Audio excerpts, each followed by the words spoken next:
नमस्कार।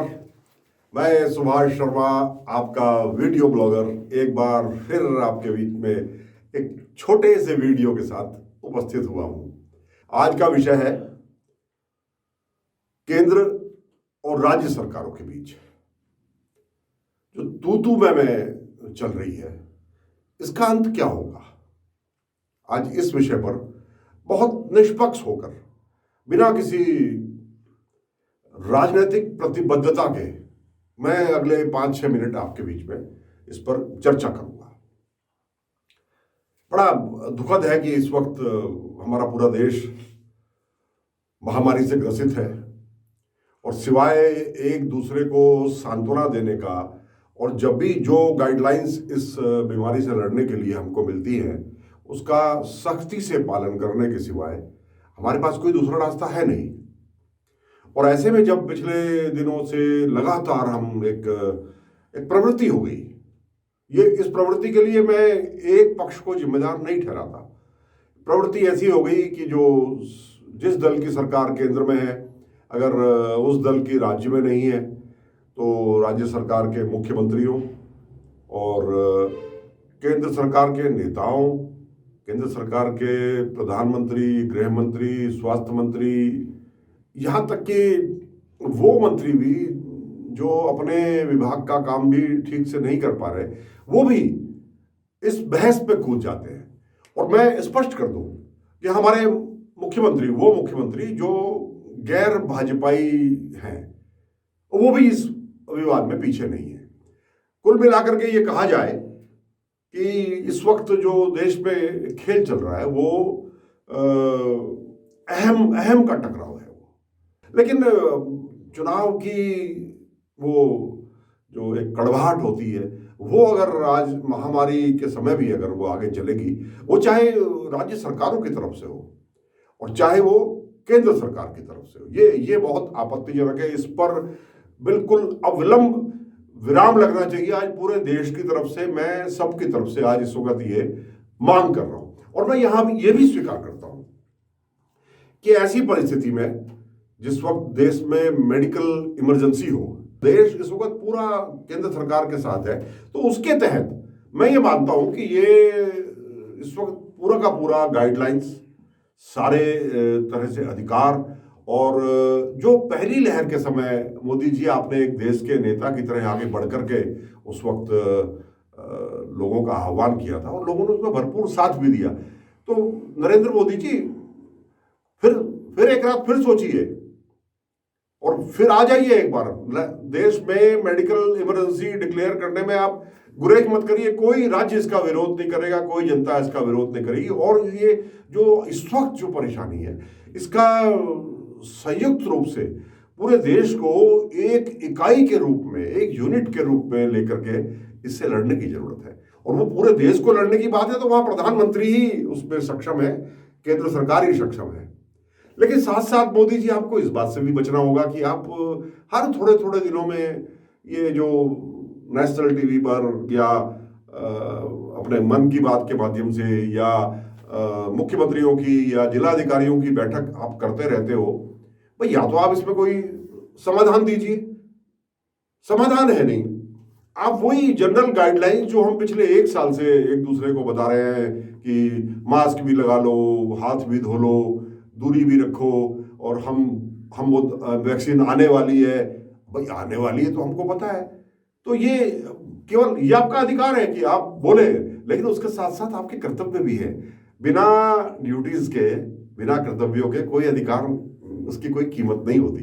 तो आप अपने अधिकारों का प्रयोग करिए, लेकिन फिर बार बार ऐसा बोलने से फिर चिढ़ उठती है कि भाई जो हमें लगता है आप कुछ विशेष बोलोगे। और खास तौर से ऐसे समय में जब अभी ताजे 4-5 राज्यों के चुनाव निपटे हो, तो कल जो हुआ, मैं सीधे नाम लेकर ही बोलना चाहूंगा, कल जो हुआ ममता बनर्जी और आपके बीच में, वो अच्छा नहीं लगा, हमको नहीं अच्छा लगा। उसके लिए जितने जिम्मेदार आप हैं, हम उतने ही जिम्मेदार ममता बनर्जी को भी मानते हैं।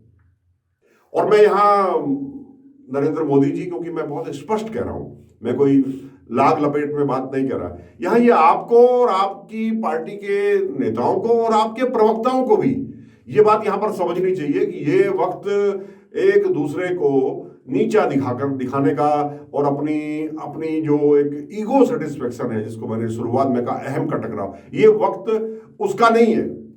आज उससे उससे भला नहीं होने वाला। उनको भी शांत होने के लिए कहिए कि इस वक्त, और उन पर एक किस्म से ऐसा बैन तो मैं नहीं कह सकता, लेकिन नैतिक बैन तो इस वक्त होना चाहिए कि एक दूसरे के जो जख्म है उन पर नमक ना उस पर छिड़कें और ना ही इस तरह की बातों को बार बार कुरे दें। तो ममता जी, प्रधानमंत्री का अधिकार है।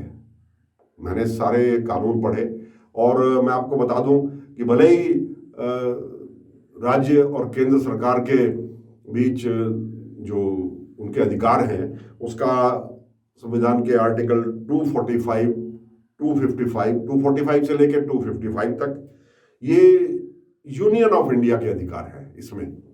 और स्टेट लिस्ट में आर्टिकल 256 से लेकर के 261 तक, और कंकरेंट लिस्ट उस पर 262 से लेकर 263 तक ये अधिकार बटे हुए हैं। लेकिन कभी भी केंद्र सरकार को राज्य सरकारों के जो अधिकार हैं उनको ओवरटेक करने का भी अधिकार है, ठीक वैसी ही इमरजेंसी में जैसी देश इस वक्त महसूस कर रहा है।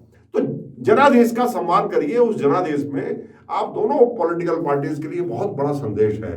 भारतीय जनता पार्टी के मेरे लोगों, नरेंद्र मोदी जी, और जो अभी भी चुनावी मोड में है, इलेक्शन मोड में, मैं उनसे कहना चाहता हूं, आप 3 से 74 पर पहुंचे हो, आपको जनता का शुक्रगुजार होना चाहिए। और ममता जी, आपको भी सोचना चाहिए कि अगर तीसरी बार इतने बड़े संघर्ष के बाद आपको जनता ने पहले से ज्यादा सीट दी है तो आपकी जिम्मेदारी और बढ़ गई, आपको और विनम्र होना चाहिए। तो आज मुझे ये लगता है कि इन दोनों दलों को इस वक्त रास्ता दिखाने की जरूरत है। जैसा ममता बनर्जी के साथ अब हुआ, ऐसा 4 दिन पहले केजरीवाल जी के साथ भी हुआ। उन्होंने भी सिंगापुर के विषय में कुछ कह दिया, हालांकि उनकी मंशा उसके पीछे खराब नहीं थी, क्योंकि सिंगापुर में स्कूलों में लगातार बच्चों के बीच संक्रमण फैलने की खबरें आ रही जो बहुत चिंताजनक है। लेकिन उस इशू को, अपने देश के इश्यूज को छोड़ करके एक बहस का मुद्दा बना देना, इसमें भी भारतीय जनता पार्टी ने थोड़ा सा, मुझे लगता है, जल्दबाजी की। तो मुझे आज सिर्फ अंत में इतना ही मैं आज एक संदेश देना चाहता हूं कि ये तू मैं का वक्त नहीं है। अगर जरूरत है तो कहीं ना कहीं आप मेडिकल इमरजेंसी भी लगाइए और मेडिकल इमरजेंसी करके इस कोरोना से लड़िए। और कोरोना से भी खतरनाक जो उसके पीछे छुपा हुआ दूसरा उसके साइड इफेक्ट्स है ना, ब्लैक फंगस, कहीं कहीं व्हाइट फंगस नाम से भी आ रहा है, इससे लड़ने की जरूरत है। और अंत में सिर्फ इतना कहना चाहता हूं कि राजनीतिक दल तो हारते जीतते रहते हैं, वो ज्यादा महत्व नहीं रखता। जरूरत इस बात की है कि देश न हारे। अगर ये देश एक अदनी सी बीमारी से, जिससे बहुत सारे दूसरे देश, विश्व के दूसरे देश विजय पा चुके हैं, अगर हम इससे हार गए तो इसके बड़े गंभीर परिणाम होंगे। कमजोर को हर कोई निकल जाता है, तो हमारी राष्ट्रीय कमजोरी न बने ये बीमारी। और इस वक्त हम सब अपने अपने राजनीतिक मतभेदों को भुला करके, अंत में संदेश है मेरा ये कि प्रधानमंत्री नरेंद्र मोदी के नेतृत्व में सारे राज्य, जितने भी राज्य सरकारें हैं, उनको इस वक्त पूरी तरह से इस कोविड से लड़ाई लड़ने में एक इकाई की तरह, एक प्रतिनिधि की तरह से लड़ना चाहिए।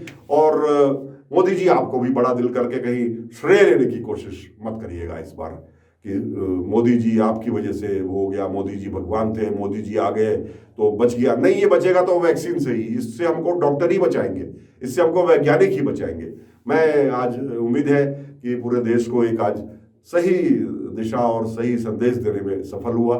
मेरी बात आपको अच्छी लगी तो मुझे अधिक से अधिक संख्या में सब्सक्राइब कीजिए, मुझे लाइक कीजिए, मुझे कमेंट कीजिए। आपका मेरे साथ इतनी देर तक जुड़ने के लिए एक बार फिर से आभार। नमस्कार।